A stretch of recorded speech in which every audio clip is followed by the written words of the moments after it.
Hello, my name is Elizabeth. Welcome to my channel.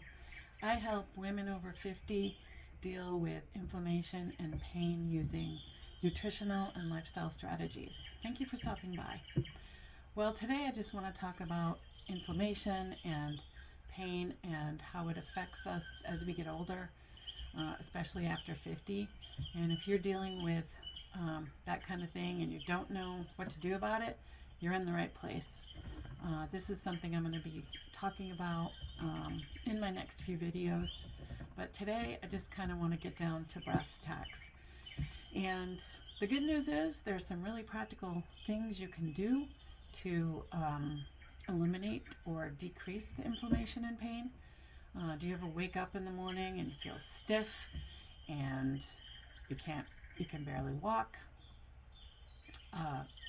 Among other things, your face looks puffy, you're bloated, all kinds of things going on, and it's just extreme discomfort. Well, I've been there, and I literally feel your pain. So one of the things, dealing with inflammation, as we know, it's a normal bodily function. In fact, it's necessary for injury, things like that. When you have an acute injury, like a cut or scrape, or you sprain an ankle or something like that, it swells up, and inflammation is part of the healing process and brings healing properties into that area to start fixing it. Our body is remarkable that way.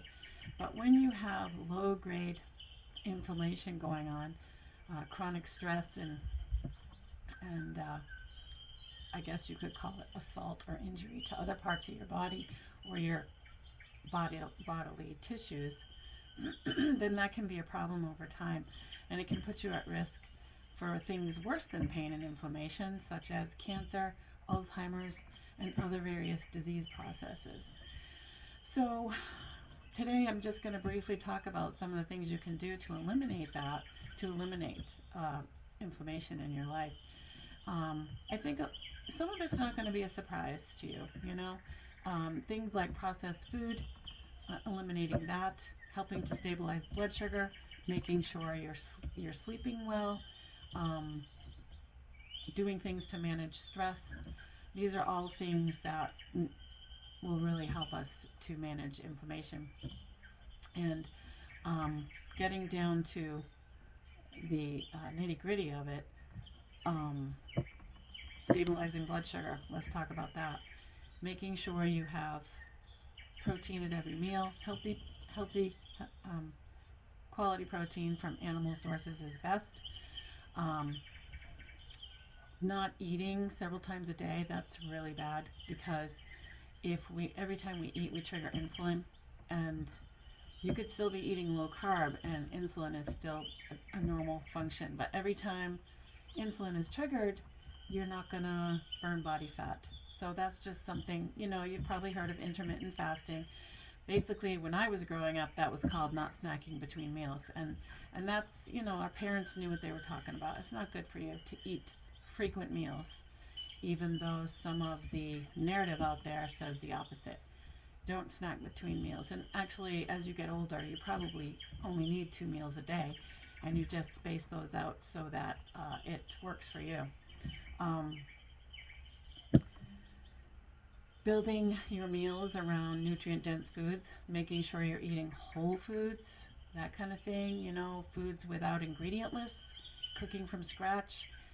If you're not too keen on cooking from scratch, it's best to do it, but there are ways around it if you're not crazy about it. There are quick and healthy meals you can do,